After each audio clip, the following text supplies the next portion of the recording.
पहले बता दें। आज आप लोग ध्यान दें, साइलेंट हो जाए थोड़ा सा। अर्थव्यवस्था की अगर हम लोग बात करेंगे तो आपको मालूम है कि अर्थव्यवस्था के लेकर के पूछेगा कि अर्थव्यवस्थाएं कितनी प्रकार की होती हैं। कितने प्रकार की होंगी? 3 प्रकार की अर्थव्यवस्थाएं होती हैं। तो पहली अर्थव्यवस्था कौन सी आपकी होगी? आप लोगों ने पढ़ा होगा दोस्तों, जो है पूंजीवादी। क्या पढ़ेंगे आप लोग? पूंजीवादी अर्थव्यवस्था। नेक्स्ट क्या आपकी? समाजवादी अर्थव्यवस्था। और नेक्स्ट आपकी अगली आपकी मिश्रित अर्थव्यवस्था। कौन सी? मिश्रित अर्थव्यवस्था। अब आपको ये ध्यान देना कि अर्थव्यवस्था कितने प्रकार की होती है? 3 प्रकार की होती है। एक पूंजीवादी अर्थव्यवस्था, नेक्स्ट समाजवादी और नेक्स्ट मिश्रित अर्थव्यवस्था। अब अगर आपसे लिख करके पूछ ले कि जो है भारत की अर्थव्यवस्था इनमें से कौन सी है, अर्थात भारत, आपको मालूम होना चाहिए कि भारत मिश्रित अर्थव्यवस्था वाला देश है। कौन सा? मिश्रित। अब बात करेंगे हम लोग पहले पूंजीवादी अर्थव्यवस्था होती क्या है, इनके बारे में जान लेते हैं। नेक्स्ट समाजवादी है, नेक्स्ट है मिश्रित। अब बात करेंगे हम आप लोगों से पूंजीवादी अर्थव्यवस्था हम लोग किन्हें कहेंगे, बताएं। पूंजीवादी अर्थव्यवस्था वो होती है जिसमें आपको मालूम है जिसका उद्देश्य निजी लाभ है। तो क्या हो जाएगा? निजी लाभ है जिसका उद्देश्य हो, ऐसी अर्थव्यवस्था को कौन सी अर्थव्यवस्था? पूंजीवाद। क्या कहेंगे? पूंजीवाद। अब पूंजीवाद अर्थव्यवस्था के जनक की अगर हम लोग बात करें, पूंजीवाद अर्थव्यवस्था के जनक कौन है, बताएं। पूंजीवाद अर्थव्यवस्था के जनक की अगर हम लोग बात करेंगे तो आपने पढ़ा होगा एक पुस्तक है, the wealth of nation. The wealth of Nations, ये पुस्तक किसकी है?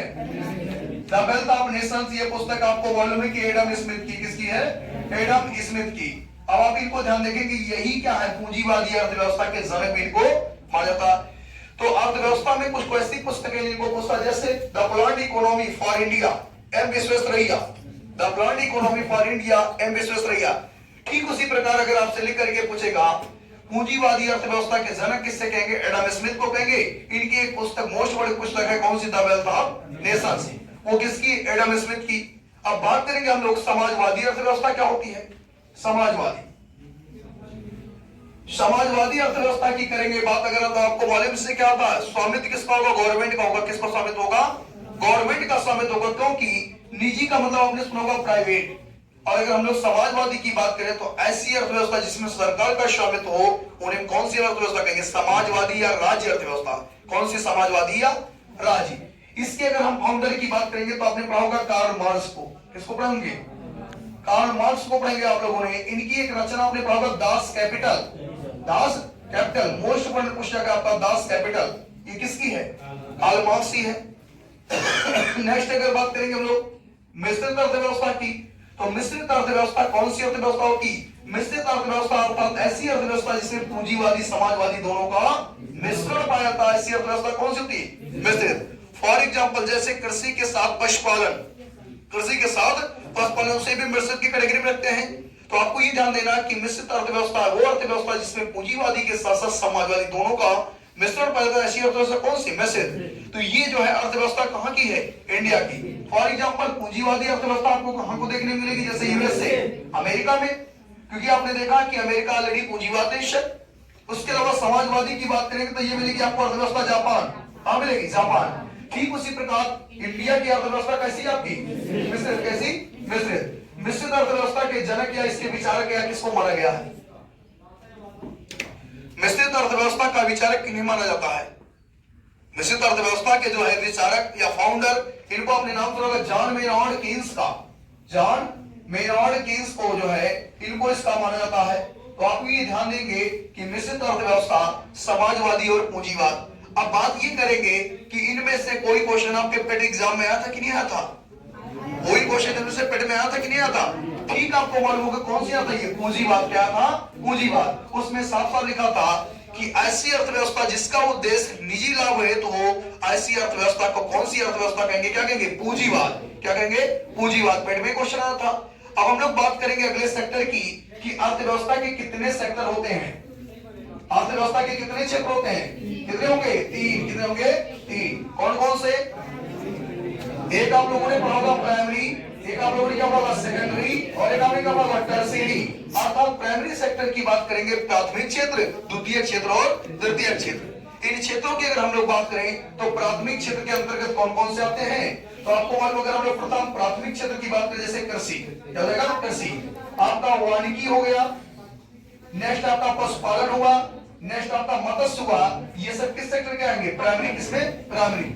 आपको मालूम है कि आज भी भारत की जनसंख्या नियर अबाउट 55 से 60% जनसंख्या कृषि पर ही आश्रित। किस पर? कृषि पर ही आश्रित है। अर्थात अगर हम लोग बात करें प्राइमरी सेक्टर की, तो प्राइमरी सेक्टर के अंदर जैसे कृषि हुआ, मत्स्य पालन हुआ, वानिकी वगैरह हुई, इस प्रकार के किस सेक्टर के अंतर्गत है? प्राथमिक। अब बात करेंगे सेकेंडरी, द्वितीय क्षेत्र की अगर हम लोग बात करेंगे, तो आपने पढ़ा विनिर्माण, इंफ्रास्ट्रक्चर या उद्योग की बात करते हैं। किसकी बात करेंगे?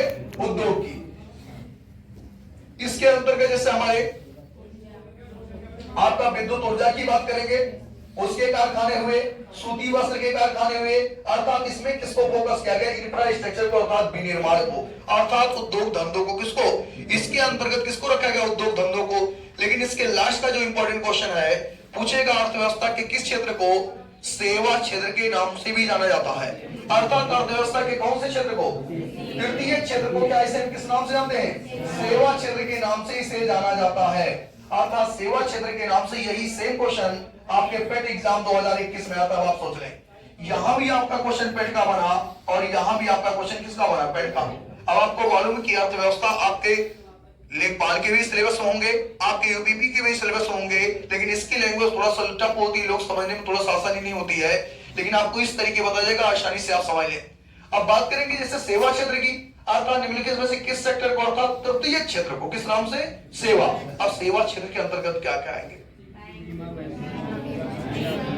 हाँ, आपको मालूम है कि जैसे बैंकिंग हुआ, बीमा हुआ, चिकित्सा हुआ, ये सब सुविधाएं किसके अंतर्गत आएंगी? आपके सेवा क्षेत्र, किसके? व्यवसाय वगैरह हुआ, किसके अंतर्गत आएंगी?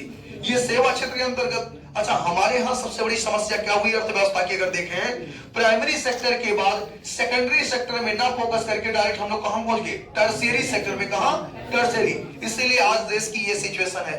किसी देश को अगर मेंटेन रखना है, किसी देश का अगर विकासशील अगर उसको बनाना है, सबसे पहले विनिर्माण, इंफ्रास्ट्रक्चर में डेवलपमेंट जरूरी है। इंफ्रास्ट्रक्चर में क्या होता है?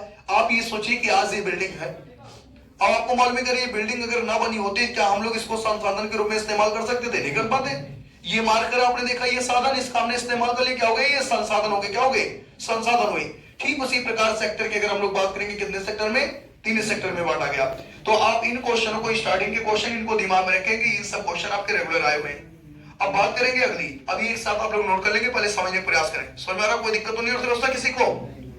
क्वेश्चन देखो बाबू, सेम मिलेंगे, वो क्वेश्चन आपको मिलेंगे इन्हीं के मध्य से। हाँ, हो सकता है पूछ ले कि इनमें से कौन से तृतीय क्षेत्र के अंतर्गत नहीं आता है, द्वितीय क्षेत्र के अंतर्गत नहीं आता, प्राइमरी सेक्टर के अंतर्गत नहीं आते हैं। अब बात करेंगे, आप लोगों ने पढ़ा होगा अर्थव्यवस्था में एक क्वेश्चन आप लोगों ने पढ़ा होगा, राष्ट्रीय आय, नेशनल इनकम। नेशनल इनकम, इसे आप लोगों ने पढ़ा होगा एनआई। राष्ट्रीय आय कैसे निकालेंगे? राष्ट्रीय आय कैसे निकालते हैं आप लोगों को मालूम है? प्रति व्यक्ति आय के भी हाथ पर हम राष्ट्रीय आय निकाल सकते हैं। प्रति व्यक्ति आय के भी हाथ पर हम लोग क्या करते हैं? राष्ट्रीय आय निकालते हैं। यही से ठीक क्वेश्चन है कि ये पूछेगा कि जो ये एनआई होता है, इसे हम लोग एनआई भी कह सकते हैं, नेशनल इनकम। अब नेशनल इनकम को पूछेगा, इसको आकलन करने वाली संस्था कौन सी? इसका आकलन तो आप लोगों ने पढ़ा होगा सीएसओ। क्या होगा? CSO, central statistics organisation. Central statistics organisation, केंद्रीय सांख्यिकी संगठन। ये भी क्वेश्चन आप लोगों को पेपर में मोस्ट इंपोर्टेंट क्वेश्चन है, रेगुलर होने वाला है। लेकिन वहीं अगर इसने कह दिया कि राष्ट्रीय आय के नमूने, राष्ट्रीय आय के नमूने कौन इकट्ठा करेगा, तो ये आपको मालूम होना चाहिए कि क्या होगा? एनएसएसओ, अर्थात national sample survey organisation. Sample for क्या? नमूने। क्या हो जाएगा? नमूने। अर्थात जब नमूने की बात करेंगे तो क्या हो जाएगा आपका? एनएसएसओ। अर्थात ये इंपॉर्टेंट क्वेश्चन है। नेशनल आय की अगर बात की जाए तो नेशनल आय और गरीबी दो टाइप के क्वेश्चन बनते हैं। तो गरीबी की अगर बात की जाए कि गरीबी निकालने का सही सूत्र क्या होगा, तो क्या बताएंगे? गरीबी निकालने की बात करेंगे तो पर व्यक्ति उपभोग व्यय, अर्थात क्या होंगे? घर से। लेकिन अगर आय की बात की जाएगी तो प्रति व्यक्ति आय। ये आपके इंपॉर्टेंट क्वेश्चन है। तो राष्ट्रीय आय में केवल कुछ अगर नहीं जान पा रहे हैं आप लोग, कम से कम सीएसओ जरूर जाने। क्या जानेंगे? सीएसओ।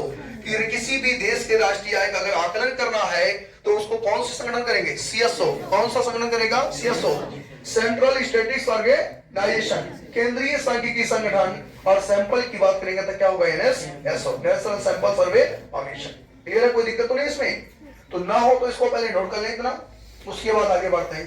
फिर आप लोगों को बताते हैं फिफ्थ ईयर प्लान, पंचवर्षीय योजना, जिसका क्वेश्चन अभी हाल ही में समीक्षा अधिकारी में पूछा गया। ठीक है, तो नेक्स्ट पहले इसको नोट कर